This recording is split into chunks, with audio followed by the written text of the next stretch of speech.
Hey, Bible study team. I hope you're having a great day. I hope you're ready to jump into a new study. This week, we're going to be looking at Hannah. I really think if you haven't done Sarah and Hagar yet and studied them from last week, I really think you should take time right now and just pause the video and go back and read what happened with Sarah and how God's promises were fulfilled. Because Hannah kind of relates to Sarah, I would love for us to compare Hannah with Sarah.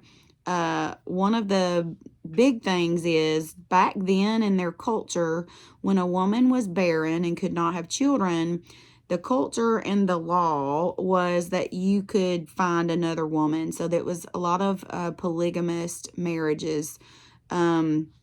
Or polygamy in adultery and having other women, like Sarah's maidservant Hagar having a child, or today it is the polygamous marriage because he does have two wives, in that if one is barren, they have to find one that can keep their line going. What I love that I read after I'd already posted everything last week was Hagar and Ishmael was a result of the law, of what they decided to follow. And then Sarah and Isaac were an example of God's providence, God's promise, God's plan for our lives. And that's those two kind of ways of sin versus following God's plan, flesh, following God's plan. So this week, I want you to look at Hannah as a portrait of feminine grace. That's kind of what we're looking at, how she is a portrait of feminine grace. Her name does mean grace. Back then in Israel's time, Israel had control of judges. Judges were in control, like they were trying to bring upon control and teaching people about God and leading them in the right way. And so Eli was a judge, and his sons were, you're about to find out, in the tabernacle, they were with their father, but they were allowing really bad things to happen. You know, the tabernacle was created at a place of worship where the people came and worshiped.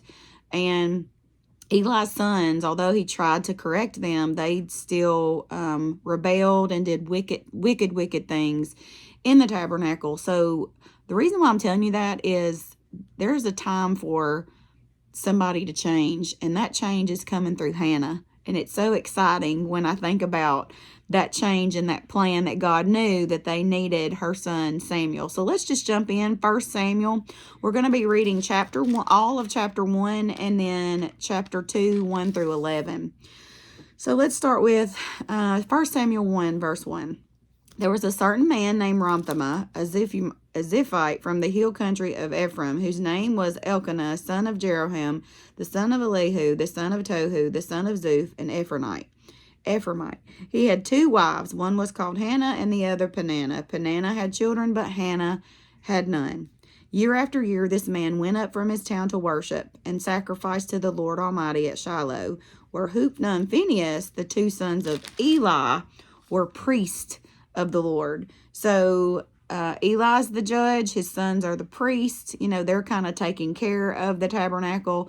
What I want you to focus on here is Hannah's husband and their family knew that they needed to worship the Lord God Almighty. So I love that they took time to travel to this area. Back then, they didn't have churches. They didn't even know that they didn't have to have an Ark of the Covenant in a specific place for God, that he is with them wherever. They didn't know that, so they had to travel.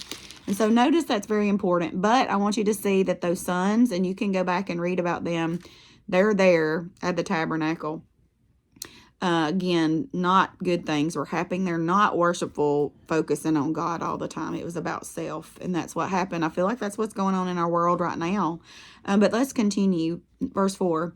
Whenever the day came for Elkanah to sacrifice, he would give portions of the meat to his wife Peninnah and to all her sons and daughters. But to Hannah, I want you to pay attention, he gave a double portion because he loved her, and the Lord had closed her womb. So here, even though Hannah was barren, he loved her. This makes me think Hannah was his first wife, because he loves her most of all. But yet she was barren, so he took it upon himself and his culture to marry someone else so they could have his children. Verse 6, and because the Lord had closed her womb, her rival kept provoking her in order to irritate her. This went on year after year. Whenever Hannah went up to the house of the Lord, her rival provoked her till she wept and would not eat. Elkanah, her husband, would say to her, Hannah, why are you weeping? Why don't you eat? Why are you downhearted? Don't I mean more to you than these 10 sons? Again, this is a consequence of living in sin. I hate that Hannah is being provoked and picked at and irritated by Peninnah, but Peninnah feels that way because she knows that her husband loves Hannah more, but yet she had children, and so she's rubbing it in. She's saying things to stir her up. Even her husband is upset that she's weeping, but I want you to take note. Hannah is not saying a thing. She is not getting revenge. She is not trying to stir the pot, per se. She is remaining silent. So let's continue to read. Verse 9. Once when they had finished eating and drinking in Shiloh, Hannah stood up. Now Eli the priest was sitting on a chair by the doorpost of the Lord's temple. In bitterness of her soul, Hannah wept much and prayed to the Lord. And she made a vow, saying, O Lord Almighty, if you will only look upon your servant's misery and remember me, and not forget your servant, but give her a son, then I will give him to the Lord for all the days of his life, and no razor will ever be used upon his head. So here we know she's bitter. She's hurting inside. But where does she take her bitterness to? Does she go to gossip? Does she go to get on to her husband for making her feel this way? No, she goes to the Waymaker, the promise keeper. Whew, the one that brings hope. And she prays to him earnestly with her heart.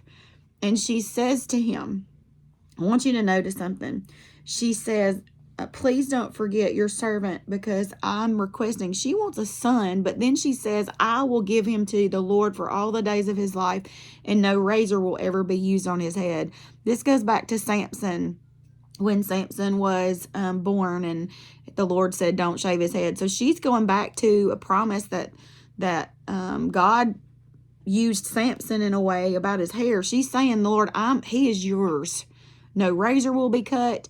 I'm dedicating to you, but I'm asking you, Lord, can you please give me a son? And let's look at verse 12. As she kept on praying to the Lord, Eli observed her mouth. Hannah was praying in her heart, and her lips were moving, but her voice was not heard. Eli thought she was drunk and said to her, how long will you keep on getting drunk? Get rid of your wine. Now here y'all may be like, why is Eli questioning her faith and her prayer? Well, back then, they didn't really pray to themselves in their heart. They prayed out loud. That's where when they came to the tabernacle, they prayed out loud, so they heard their prayers. But do you remember I told you his sons were doing naughty things with women, with money, lots of things. So he suspected she was drunk because she's moving her lips, but nothing is coming out. And then here is her reply. In verse 15, not so, my Lord, Hannah replied, I am a woman who is deeply troubled.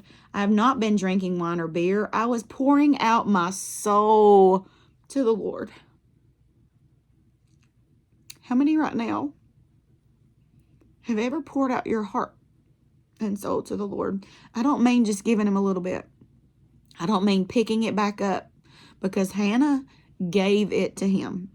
We're going to continue to read. She gave it to him. She didn't bring it back up. She didn't keep wallowing in her pity and weeping. She gave it to him. And then she said, do not take your servant for a wicked woman. I have been praying here out of my great anguish and grief. And Eli answered, go in peace, and may the God of Israel grant you what you have asked of him. You see, Hannah knew that it was her heart that had to be right with the Lord. And who did she go to? God. She prayed. She poured her soul out to him, because back then they didn't realize that your worship and your prayer is between you and God. You don't have to have a specific place to meet him. You don't have to have a specific place to speak to him. You don't even have to have somebody on your behalf to speak to him. People can. I pray all the time for my friends, but you don't have to. You can go directly to him, and that is what Hannah has done, and Eli has realized it. And then Eli says, go in peace, and may the God of Israel grant you what you've asked. And she says, may your servant find favor in your eyes. Then she went her way and ate something, and her face was no longer downcast. Y'all need to highlight that. Go back and highlight, poured out her soul, and highlight right here, no longer downcast, because she gave it to him. How many of you are carrying burdens? And I know I am. We don't give it to him. We give him a piece, and then we take it back. But let's do like Hannah, and let's walk around in joy and no longer have downcast, and trust him. Trust him with everything. Whatever the plan is, if it's not what we desire what he wants for us. Early the next morning, they arose and worshipped before the Lord and went back to their home at Ramah.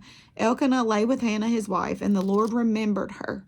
So in course of time, Hannah conceived and gave birth to a son, and she named him Samuel, saying, because I asked the Lord for him. When the man Elkanah went up with all his family to offer the annual sacrifice to the Lord and to fill his vow, Hannah did not go, because she said to her husband, after the boy is weaned, I will take him and present him before the Lord, and he will live there always. I want you to notice, Samuel was just a mere babe after she weaned him. She said, I will take him and present him before the Lord, and he will live there always. She knew when she go back to the tabernacle with Eli, she knew that Samuel had a greater purpose, and she had to give him to the Lord. So that's why she had to stay. She had to be the mother the Lord created for her to be, to raise him the way he should be raised, but then to give him to the Lord. And then 23, do what seems best to you, Elkanah, her husband, told her. Stay here until you've weaned him. Only may the Lord make good his word. So the woman stayed at home and nursed her son until she had weaned him. And after he was weaned, she took the boy with her, young as he was, along with the 3-year-old bull, an ephah of flour, and a skin of wine, and brought him to the house of the Lord at Shiloh. When they had slaughtered the bull, they brought the boy to Eli, and she said to him, as surely as you live, my Lord, I am the woman who stood here beside you, praying to the Lord. I prayed for this child, and the Lord has granted me what I asked of him. So now I give him to the Lord for this whole life. His whole life he will be given over to the Lord. And he worshiped the Lord there. And I don't know if y'all know this or not. Samuel is anointed the first priest, and he anoints the king, the first priest to anoint a king, because they're run by judges, and the king of all kings that he anoints is David. Now Saul was the first king, but when David comes, y'all know who David is, right? David is the king where our Messiah, our everlasting king, comes from. Like, think about this. It's wonderful. To think of God's plan and how he used Samuel, and how Hannah's heart of devotion and grace and trust with the Lord, and what she did with her son, and how she gave him back. And yes, Hannah had more children. We don't have time to read about that. Keep reading in 1 Samuel. But then last, I want to close with chapter 2. It's Hannah's prayer to the Lord. I hope I can make it through it. I apologize, y'all. I'm just so overwhelmed today of the things the Lord is revealing to me, not only through Hannah, but about myself.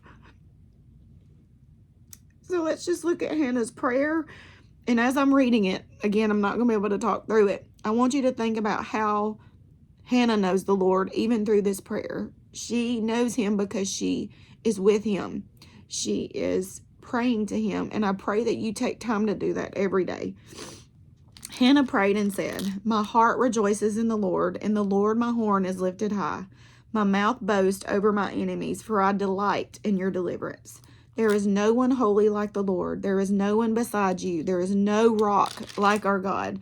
Do not keep talking so proudly, or let your mouth speak such arrogance, for the Lord is a God who knows, and by him deeds are weighed.